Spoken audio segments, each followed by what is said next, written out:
교육을 받지도 않고 보험에 가입하면 아동학대 예방교육 등 법정 의무교육 수료증을 받고 지자체의 정기점검도 문제없이 통과하는 실태를 YTN이 보도해드렸는데요. 이런 황당한 일이 어떻게 일어날 수 있었는지 사회부 신준명 기자와 함께 알아보겠습니다. 신 기자 어서 오세요. 예, 먼저 이 일을 어떻게 취재하게 되는지 그 계기가 궁금한데요. 네, 최근 인천 서구의 한 어린이집에서 보육교사 6명이 장애아동을 포함한 원생 10명을 상습적으로 학대한 혐의로 경찰의 수사를 받고 있습니다. 아이의 머리채를 잡아 끌고 이부자리로 내려치는가 하면 13개월밖에 안 된 영아를 사물함에 집어넣기까지 했습니다. 경찰이 CCTV를 통해서 파악한 학대 정황만 200건에 달하는 것으로 전해졌는데요.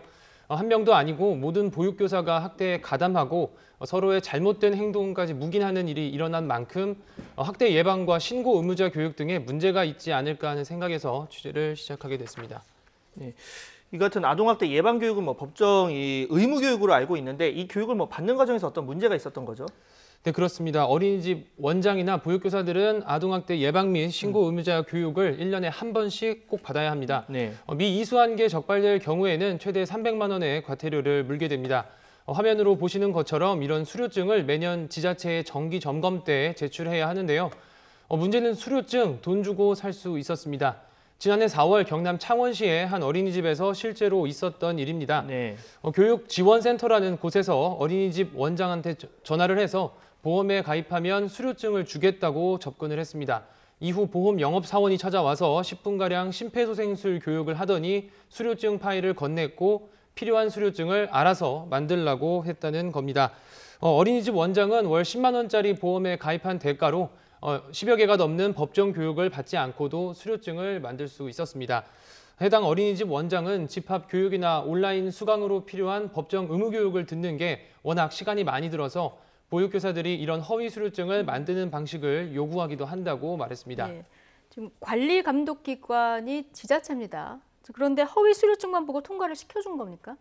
네, 그렇습니다. 이 허위 수료증에 나와 있는 교육지원센터 저희가 한번 직접 찾아봤는데요.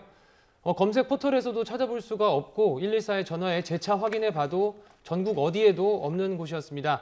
보험 영업사원이 이름만 그럴싸하게 만들어서 수료증에 적어 넣은 것으로 추정됩니다. 어렵지 않게 저희들도 유령기관이라는 걸 알 수 있었는데 1차 관리감독 책임이 있는 지자체는 그냥 수료증의 유무만 보고 교육을 받았구나 하고 넘어간 겁니다.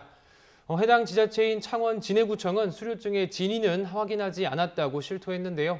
어제 관할 어린이집 185곳에서 당시 법정 의무교육 수료증을 다시 제출받았다고 합니다. 수료증을 발급한 기관을 뒤늦게 다시 확인하겠다는 건데 해당 자치구의 실태를 파악한 뒤에 창원시 전체 어린이집을 대상으로 재조사할 방침이라고 밝혔습니다. 또 금융감독원은 보험 대리점에 대한 조사에 나섰습니다. 보육교사 등 영업 대상을 모집하는 과정에서 보험업법 위반 사항이 있는지를 파악하겠다는 건데 위반 사항 적발 시 과태료 부과는 물론 금액이 큰 경우엔 경찰에 고발도 검토한다고 설명했습니다. 그런데 이 지역의 문제만은 아니었습니다. 서울의 전 현직 보육교사들도 이런 일이 비일비재하다고 합니다. 한 어린이집 강당에 지역 보육교사 30명에서 40명을 모아놓고 실제 교육은 10분 정도만 진행한 뒤에 금융교육이라면서 보험상품을 소개하고 가입하게 한다는 겁니다. 네, 그러니까 이 보험 영업 하는 사원이 이 수료증을 발급을 해줄 수 있다. 좀 이해가 가지 않는 부분인데 관리 감독을 하는 보건복지부는 어떤 입장입니까? 네, 보건복지부는 최근에서야 이런 영업사원들이 보험이나 상조 또 적금을 가입하는 대가로 가짜 수료증을 발급해준다는 사실을 파악했습니다. 복지부는 실태 파악과 함께 인증기관이 아닌 곳에서 법정 교육을 받은 건 인정하지 않겠다는 지침을 지난 1월에 이어 전국 지자체와 어린이집에 내려보내기로 했습니다. 하지만 근본적인 대책은 아니라는 점도 인정했습니다.